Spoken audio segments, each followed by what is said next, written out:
I actually coach at Rhodes College on the women's side right now. I'm the assistant coach, but it was like I didn't really at first. I didn't know I wanted to get into coaching, and then kind of like my senior year of college, I was like, I kind of don't want to get away from this. I need to find a way to kind of stay in it. So it kind of just took its route on its own. So that's always kind of cool.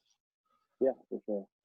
Yeah, as a professional player, I don't know if having a responsibility is the right phrase to use, but you almost do have a responsibility to give back to the game, to grow the game of soccer, whether it's in your home state of Mississippi or, you know, wherever you're providing your training. Yeah. I would agree. You know, that was part of my mindset as well, is especially in a rural place like Mississippi where soccer is not king and maybe there isn't as much high level coaching or whatnot.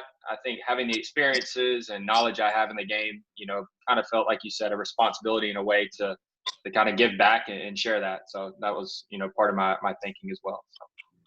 So since we're on the topic of coaching, we hadn't really talked about discussing this topic, but it seemed like it's been a common theme within our 12 episodes. There's been a lot of developments within the developmental academy and the MLS forming their own academy and expanding its USL teams and things like that. What are your initial thoughts on that? Well, my initial thoughts are trying to keep up with the new names, and I feel like they're always changing it from Development Academy to like Elite. I forget what this last one was called. So I don't know. It's a tricky deal. I just think, you know, without knowing all the exact details, because I'm not in the, you know, academy system currently, you know, just finding a way to, over the whole country, identify as many players as we can and put them at as high level environments as we can. And obviously that's the ultimate goal. And I know the U.S. has certain, you know, it's such a big, vast country with so much, it's a melting pot, you know, so trying to form it after a Holland or, you know, I took my B course, they're all Dutch coaches and they want to go to form it, you know, after the Dutch system. And it's just very tough in this country due to the size, and you have so many different backgrounds in the game. And, you know, it just presents a problem. But again, I like what I read on the new kind of system, and we'll see how it plays out. But yeah, I mean, obviously at the end of the day, there's so much talent in the U.S. and so much untapped talent, or that's not nurtured right, that, I mean, we could be so much better than we are, I feel like. Exactly. So, you know, you're nurturing that talent down in Mississippi. So we've talked about different big soccer hubs around the United States, whether it's East Coast or West, specific cities that seem to produce more pros or what have you. And you being the first player from Mississippi to make the U.S. men's national team, I think what you're doing in Mississippi is great. And we would love to see that state represented a little bit more within a soccer, you know, within the soccer realm. Sure. Have you, Blam, I'm going to ask a question. Have you like been able to see the growth in soccer in Mississippi since you kind of came out? Has it been growing? Has it grown since, or kind of what's it like down there in that area? Yeah. I mean, obviously small population, you know, so it's not going to jump off the charts, but from when I was growing up and, you know, moving back 15 years later, mid 30s now, you know, I definitely see more kids playing. I remember when I was playing, we had 2 or 3 maybe club teams from U13 to 15 within the whole state. So, you know, a state cup might be a round robin between 3 teams to represent, you know, in regionals or whatever, you know, which in Columbus or, you know, pretty much any other decent sized city, I mean, you have tons and tons of teams. So that's just how small it was. And just from a player pool, there's a lot more kids playing now. I work with kids from all different clubs, boys, girls. And so I think it's definitely grown in those 15 years. And again, hopefully it'll continue in that trajectory. Yeah, absolutely. That's what we're always hoping for with soccer. And you kind of have the route that Mississippi State's taken, Ole Miss, and the success they've been having lately. Hopefully, especially in those 2 areas, it can continue to grow at a higher rate. So hopefully that works. Sure. So we're going to switch it up into a couple fun questions. Justin, I read, and I believe it was a previous interview, that you are a country music fan. Is that correct? I do like country, yeah. I'm a Mississippi guy, so. Yeah. Yeah. So if you could listen to only one country artist for the rest of your life, who would it be? Wow. Man.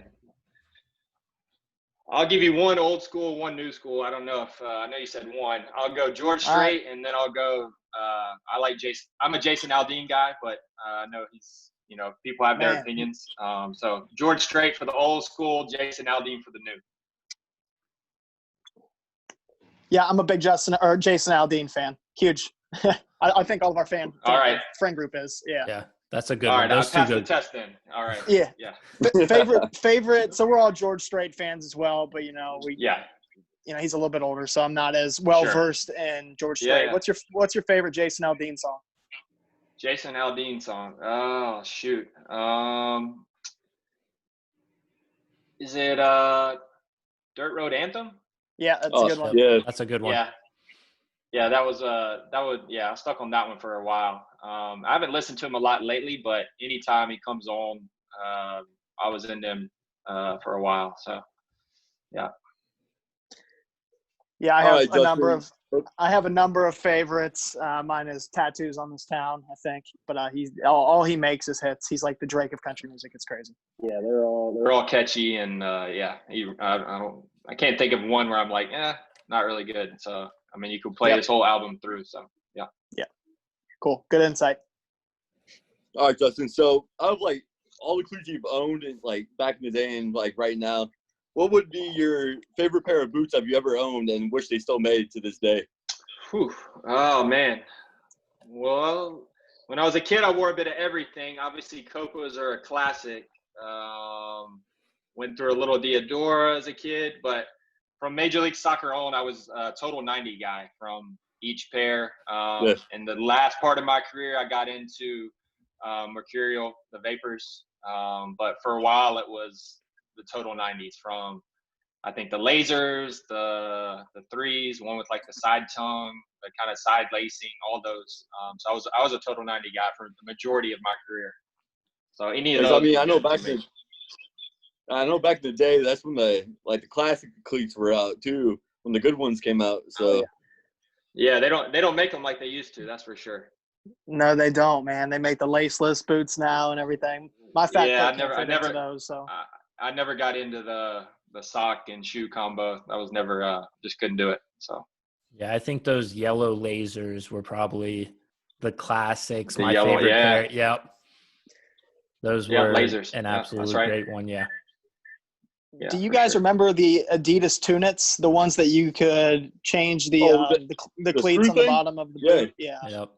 Yeah. Those Okay. are pretty Yeah. sweet. That was a shower. That was a shower thought today. I haven't thought about the tunics in a long time, and it just kind of popped into my head. They Good just cleat, never wore it. they just What's that, Dakota? re-released those a couple months ago or during the summer or something like that for like a limited time. They like made a certain set of number of those and sold them. So it's pretty sweet to see those back on the market for a little bit. But I will have to say, I was with Nike for my entire career, so I always wanted to try some Adidas, and some of the other guys on the team. I was always with Nike, so I never had a chance to try any Adidas boots. But some guys are all about Adidas. So yeah. Yeah, it definitely depends on your preference, and yeah, I was always a Nike guy as well. Nike, yeah. So our next question is kind of based around your awards and your accolades and things like that. So to give our listeners kind of an understanding of everything that Justin has accomplished and won in his career. So he was an MLS All-Star in 2005 and 2013. He was named to the MLS Best 11 in 2006. Like I mentioned earlier, he's the youngest player to ever score, or I didn't mention this, he's the youngest player to ever score for Chicago Fire. He's the youngest player to record 300 regular season caps. He's top 5 in assists for both the Chicago Fire and Montreal Impact. He is the first player from Mississippi to play for the U.S. national team. He has 8 caps for them.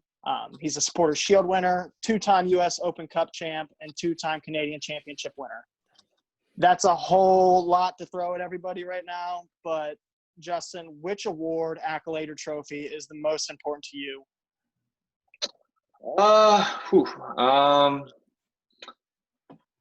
I would throw out 2 and a little bit different, but I would say probably Best 11 in 06. I think players, managers, or coaches vote on that. So I think to be recognized by your teammates or peers for having that season and being one of the best 11, I thought, that kind of sticks out to me. And then switching it up to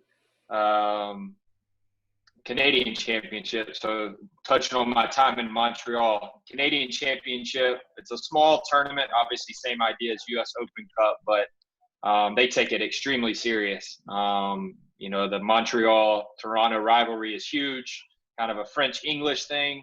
And we won that twice. And that was pretty special. Just it meant a whole lot to the Impact fans. One of the years we beat Vancouver, the other year we beat Toronto. So, that was pretty cool as well. So a little follow-up question. I'm glad that you talked about Sure. the rivalry between Toronto and Montreal. That was going to be a follow-up question I had later along the lines, but you provided us with that early.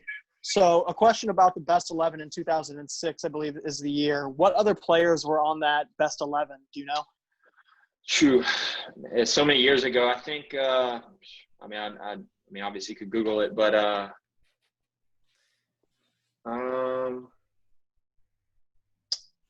maybe Ricardo Clark. Honestly, I don't even know. It's been, obviously 14 years. I haven't looked up the list in a while. But yeah. I couldn't tell you, to be honest. So I'll give you some. I'll ask another follow-up question real quick. Who's the best player you've ever played with? Played with? Wow, that's a loaded question there. Best player I've played with, I would say, and it was only for 1 year in Montreal, and it was part of an injury-riddled year for me, but did play with him some. I would say Didier Drogba. What do you think made him so special? Well, he came in midsummer 2015. In his first game, we played Chicago Fire at home in Montreal, and he scored a hat trick, perfect hat trick, left foot, right foot header. And the guy was 36, 37, and he just made their back line look like little kids. And all I could think during that game was, I can only imagine this guy. Well, one, I'm glad he's on my team. And two, I can only imagine him when he was in his prime, with Chelsea. And the guy was still just a monster. And this is, the tail end of his career. So, just an absolute beast, obviously a legend. But, I could go down the list from Alessandro Nesta, Piatti, go back to Chicago days, Blanco, McBride was solid, not best, but McBride in the air was incredible. Some national team stuff, obviously Donovan, Dempsey, players like that. So take your pick, but if I had to choose one that stood out the most, I would say, even though a limited time, Didier. That's a heck of a list that you got there, man. Yeah, big time. Big time. Agreed. Yeah, so before we go on to the next question, the flip that you've played with, a lot of players, play with a lot of teams. Is there, a player who you would say was underrated for what you saw day in and day out? Yeah, I would give you a player, and y'all probably know him well. Being Columbus guys, I spent time with him at the Fire, still good friends with him, Chris Rolfe. I'm sure y'all are familiar with him, and scored a ton of goals, top 2 or 3 in Chicago history, and just a clever, smart player, technical, left foot, right foot finish. I know he's not unknown, but I feel like he did a lot for the club, and in my book is a little underrated.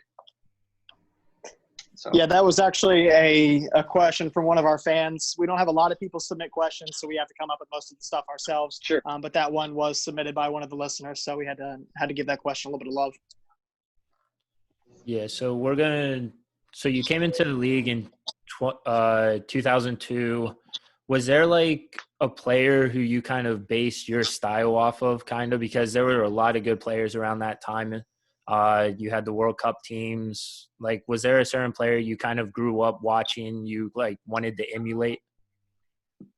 Well, I'll give you, because you got the Rashford jersey hanging in the back. I was watching Man U grow up. I was a Giggs guy. Okay. So, obviously left-footed, that makes sense. One of the best players of his generation, just on the ball, whole package. So I would say Ryan Giggs. Ryan Giggs. And then I'm a little older, but obviously toward the end of my career was a Messi guy, which I guess you can't go wrong there either. So you're a left-footed player. Yeah. You talked about Giggs being your favorite player growing up. He played on the left side. You played on the right side. Growing up, because as a coach, you always see this and you get this a lot from left-footed players. Were you very accepting of the fact that your coach wanted you to play on the right side as a left-footed player, or did you want to play on the left side? Well, probably the first half of my career, I played predominantly as a left midfielder, left winger, based on your system. And then I didn't switch fully to the right side until maybe my second year in Montreal. Okay. So really last few games. And then, sprinkled throughout the rest of the years. But I personally like playing as an inverted winger on the right side, just having that ability to cut in on your stronger foot. On the left side, obviously, was more inclined to obviously get to the end line and put a ball in the box. So I like the inverted winger, and obviously you're seeing that as kind of a trend in world football, strong foot, play on the opposite side. And I like that a lot, and I'm a fan of that personally. Awesome. Yeah, you were dangerous on both the left and the right, but I think I could argue that you're more dangerous on the right, dribbling at players. You can still take them, in line with your left foot on the right, or you can cut inside. It makes you a little bit more unpredictable. It makes you harder to defend. And cutting inside, you'll be able to combine with players more. So just, watching the highlight tape that you posted the other day, the majority of those highlights come from the right-hand side. So I think you're one of the most respected inverted wingers probably in MLS history in that regard. All right, so I think we're going to go ahead and take a quick break for our sponsor. Okay.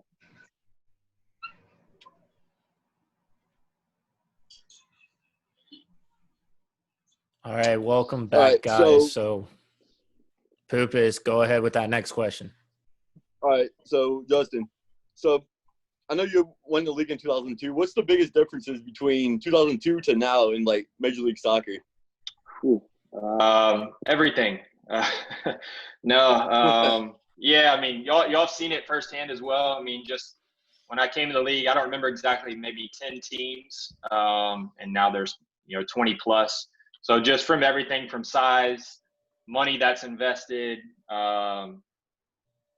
soccer-specific stadiums. I think that's the big thing, getting real fields. Half of my career I played in, huge football stadiums, which was never ideal. Even if we had a good crowd, it wasn't 80,000. So having the soccer-specific stadiums around 20K has been huge. So that would be the biggest thing. And it's just grown. It's night and day. Again, y'all have seen it yourself. Now you're starting to see real money invested in players, bringing in young South American players for, multi-million-dollar transfer fees and stuff like that. So it's kind of at the point where either, your team invests or you kind of get left behind, and you're starting to see that with your Atlantas and certain teams. So, just the money that's being spent, minimum salary is a lot higher now. So just across the board, but having the soccer-specific stadiums and, some state-of-the-art stadiums, I think has been massive. How do you feel about that VAR now? Because I know they didn't have VAR back in the day. So how do you feel about that? Yeah. It's a shame that we refer. It's a shame that we refer to 2002 as back in the day. But that's also bad. Yeah. I don't know. I feel like at times, I'm a proponent, but at other times when it stops the game, or it's literally offsides by a toenail, and they break it down when they try and put the lines on the screen, and you're like, well, I can't tell a difference, but you've just taken 5 minutes to try and figure out if it's offsides. I mean, I feel like that's just too much. So I think if you just simplify it to certain things would be great. But I mean, when you're changing a goal that, crowd just went wild and it's literally maybe offsides, maybe not, just, I mean, people want to see a goal. Like, it's an entertainment business. I think sometimes it's just doing too much. So I think it has its pros and its cons, and Sure. you're definitely, depending on the game that you're watching, if you are a fan, you can obviously be biased about the whole situation. There's a part of the game that is human error, so you have to keep that in the game to some extent. But I see what they're trying to do. They want to make sure that the correct calls are being made on the field. So there's, like I said, there's pros and cons to it. I get both sides of it for sure. Yeah. So you touched on the whole soccer-specific stadiums. I'm not sure. I can't remember where Chicago played when you played for them, but what were your feelings towards them going back to Soldier Field? Into football specific. I think they needed to do it. Just, I mean, when I played there, I was obviously spent 7 years. So I went from literally Naperville, like community college turf field, to Soldier Field, and then out to Bridgeview. So I bounced around and saw a little bit of everything.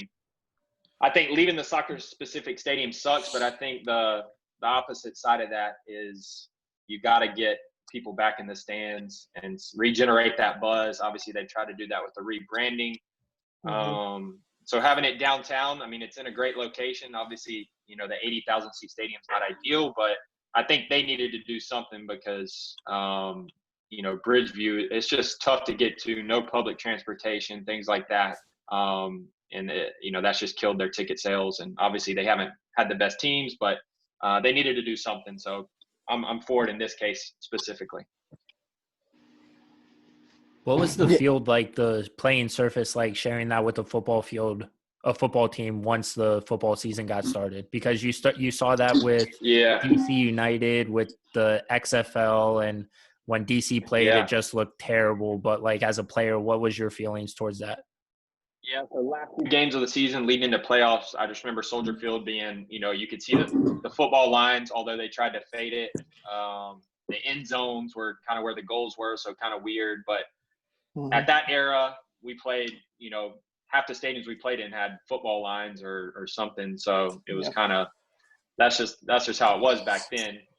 Now with, soccer-specific stadiums, it's kind of like if you play in, with lines, it's like, oh my goodness. But back then, that's what we had, and so it just kind of became the norm. Yeah, and that's a big push around the league. Is it's almost a prerequisite for these new, St. Louis or Charlotte to have a soccer-specific stadium or have some kind of proposal in the works. And Columbus Crew is back in the business of a new stadium as well, and all of that started with Anthony Precourt. So almost is Chicago, are they in talks of building a new soccer-specific stadium since they're going back to Soldier? I haven't heard. I would hope that that's the plan down the line, but I haven't heard of anything like that. But I mean, I can't imagine they're going to stay in. You can't stay in Soldier Field forever. Right. How long that is, I don't know, but hopefully they figure that out. So since we're on the topic of stadiums, what's the nicest stadium you've ever played in? Nicest stadium. Let's see. Probably Crew Stadium, of course. Man, don't play with us. I know, for real. Honestly, I love Crew Stadium because it was the first soccer specific. I was like, okay, this is different than the big football stadium. So I loved it. I know it was first one, and you could call it outdated or whatever, but I loved it. But nicest one, Sporting KC, which is part of the reason I went there and as a free agent. Obviously, great atmosphere, but really cool setup. But nicest, went with the MLS All-Star in 2005, and we took an MLS team to the Bernabeu in Madrid. Got smacked around, of course, but that was, obviously legendary stadium and just massive. So nothing in the MLS compares to that. Yeah, so keep it in, MLS side of it, and then just overall, Yeah, for sure. Is there a stadium or a team you like hated to go away to? Was there like because of the crowd or anything like that? Was there anything like that? Yeah, I hated a few places. I hated Dallas because there were no fans and it was extremely hot. I also hated Houston because it was also extremely hot. and also no fans. And maybe Portland because I think they've expanded it a little, but it was just like the crowd was amazing. So they're against you, which can be good or bad. But then like small turf field, so not playing on natural grass kind of sucks. So I didn't love the Portland trip. But yeah, Texas either way, not a fan. So very understandable. Yeah. So since we're talking about some other cities and other teams, how does the soccer culture in cities like Chicago and Philly compare with the soccer culture in Montreal? Yeah, I think similar in ways. I mean, they're all big cities, 1 or 2 million people, so very big metropolitan area. So you get a diverse crowd in all three.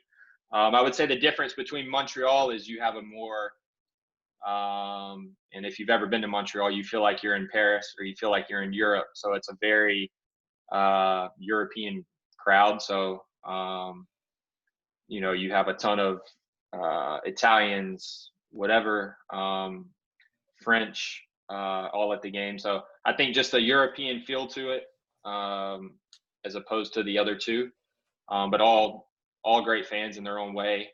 But that's kind of what I would, they're singing and chanting at the Montreal games in French. So I would say that's a big difference. Yeah.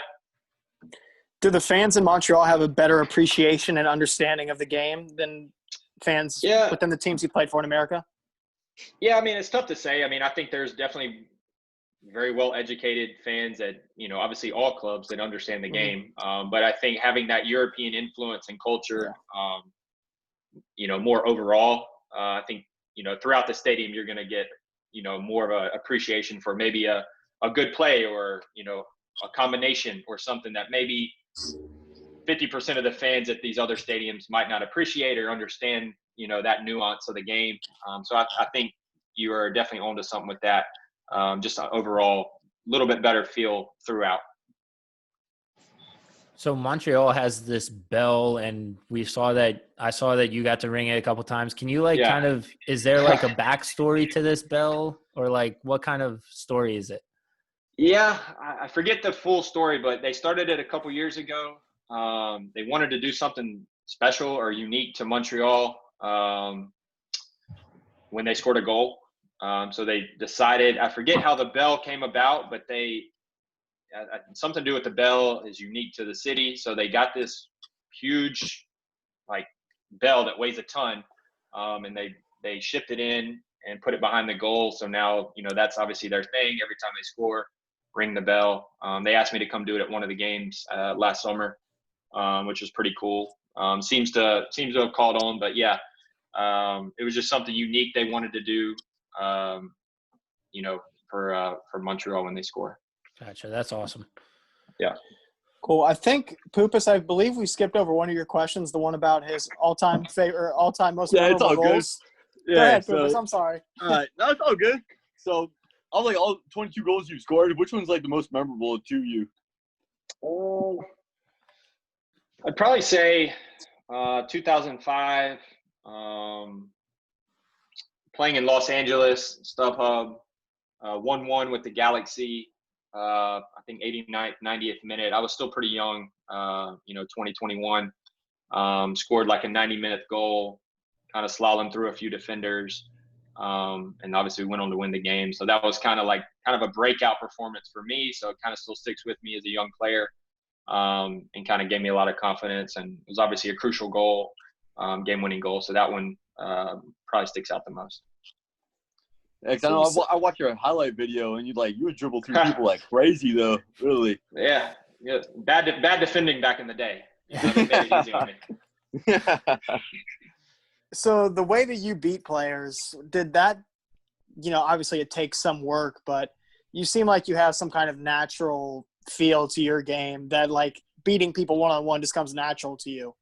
Would you say that's accurate, or did you have to, were you lining up cones and bobbing and weaving through the cones? Yeah. I think, obviously put in your work. But I mean, obviously, there does take just some natural feel to it. I mean, I think obviously when I was younger, just in my backyard, just trying stuff, that sort of stuff, but I didn't have cones set up, dribble in and out. I mean, I don't feel like that's realistic, so it's just trying stuff, being creative. And, that was kind of my game. I wasn't a great defender, maybe not had, when I was younger, certain aspects, but when I got the ball, I wanted to go 1v1. I mean, if I got in my defensive third, I wanted to try and beat someone. Probably not a smart move back then, but yeah, so that was it. Just some of it kind of came natural. Obviously, you work on little nuances of it, way to unbalance the defender, etc. But that kind of came natural for me, and having a little bit not unbalanced one, but I think a big part of my game was being able to accelerate or change the speed after you beat them initially. So yeah. Yeah, it's definitely fun to watch. It's very entertaining for the fans. Thanks. And unfortunately, now in the MLS we have a player like Carlos Vela, who's obviously an elite player. But you guys are similar in ways. Both left-footed, both play that inverted winger role. You guys love to cut in on your left foot. And just watching your highlight tape, you guys do very, very similar things. But outside of Vela, there's really not a great deal of players within the MLS that, like you just said, you're looking to take players one-on-one. So that's something the fans really look for. Yeah, I mean, obviously I love watching him play. I mean, he's been incredible. And, I mean, his season last year, just unbelievable. It just feels like, obviously, y'all watch, anytime he touches the ball, something is going to happen. Goal, assist, create a dangerous chance. So, I would love to see more players just take players on 1v1. And, there's a lot of good players in the league. But, yeah, you don't see that consistently. So, yeah. Yeah, Eric, so you mentioned keeping your eye on players. Like, are there any, like, young American players that you're, like, kind of keeping an eye on? I mean, people are always talking about, like, Christian Pulisic, Weston McKennie. Are there, like, any players that you're personally keeping an eye on for the future of the U.S. men's national team? Yeah, I mean, it's tough, obviously.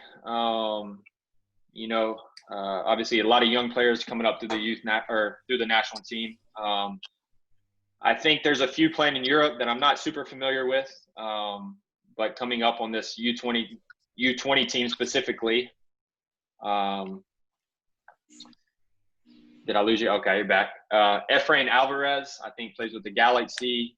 He's supposed to be the real deal. Haven't seen a whole lot of him yet. Obviously, Pulisic, I'm hoping he can stay fit for longer periods. That's kind of been the only thing with him. But, you saw bits and pieces with him at Chelsea, just best player for a month or two before he gets injured. So let's see, who else? Yeah, I mean, I don't know. Hopefully some other guys will continue to catch my eye. I know I need to do a little better research, but Weah, I think he's been injured as well, but yep. He's a promising guy playing in France. So I think there's a lot of the talents there, but I just haven't seen enough of them. And obviously with the stoppage and pandemic, obviously doesn't help. So no, I was just curious because last summer you had the U20 World Cup and you always heard that this was our best U20 team and all the talent was there and so much talent that U20 players were getting left off for the upcoming qualifiers for the Olympics that were supposed to take place this summer, stuff like that. So right. I was just curious, as there's like so much, and it always seems that our U20 program does really well in tournaments and a lot of kids have that talent, but then they somehow get lost in the transition between the U20s and the senior team. And I was just kind of curious on your thoughts of that and like who you kind of been keeping an eye on, because there are some great talent. I mean, you talked about Tim Way, Alvarez, and all those players. There's so much there. Pamukau, who's playing for Dallas. There's just so many good players at that pool right now, and hopefully they don't get lost in transition going into that senior team. Yeah, I mean, the talent's there, and you see a lot of those players are already at big clubs trying to establish themselves, where maybe that what hasn't always been the case. I remember our under-20 team, we had several college players, back in 2003. So, I mean, obviously the times have changed and the talent's there, but making that leap from U20 to, having a long-lasting senior team career is the ultimate test. And there's so many factors that go into it, from injury to club situation, and you're hoping that some of those guys can continue to progress. So. Yeah, so I think we're going to move on to what should be the last question for you. So Okay. You're a coach, you have the school that you do. What advice would you give to kind of the younger generation looking to become a professional or go through the ranks here? I'll just tell you a couple of things that I tell my kids, and it's nothing revolutionary or that you haven't heard, but I just always tell them to control what they can control. And it's a pretty cliche saying, but there's certain things that they can do that are in their control. They can come to training with a good attitude. They can work hard. And that's what I always tell them. I don't care if they mess up, make mistakes, that's going to happen. But your mentality and your attitude, if you can bring that, you give yourself a fighting chance. Yep. So I try and instill that with them. And then I just let them know there's no shortcut for getting better, that they're young players and these years are so critical to lay the foundation within your game, that there's no shortcut for, if I want to make my weak foot better, for instance, I need to put the repetitions in, and that's hours and hours and hours, and there's no shortcut around it. If you don't do it, it's not going to happen. And there's no shortcut for putting that, sort of work in. Either you want it or you don't, but they know that. So. Yeah, and we're still, I don't know what age groups you're working with, but even at the college game, you're still trying to tell, especially incoming freshmen who were possibly the star on their team in high school or club, and they're coming in and they're on the bench for a little bit. They're not the star player anymore. It's like a lot of them have trouble processing that and transitioning a little bit. So you kind of just tell them that same thing. And my biggest thing is just make sure, stay ready so you don't have to get ready. And because you don't know when the next injury is going to happen, and you don't know when we're going to need you. So you need to be ready whenever that is. And it's tough. It's tough to instill that mentality in a young player. They think they're not playing. It's easy to switch off or tune out or not do what you would normally do if you were playing. So, that's a tricky one for sure.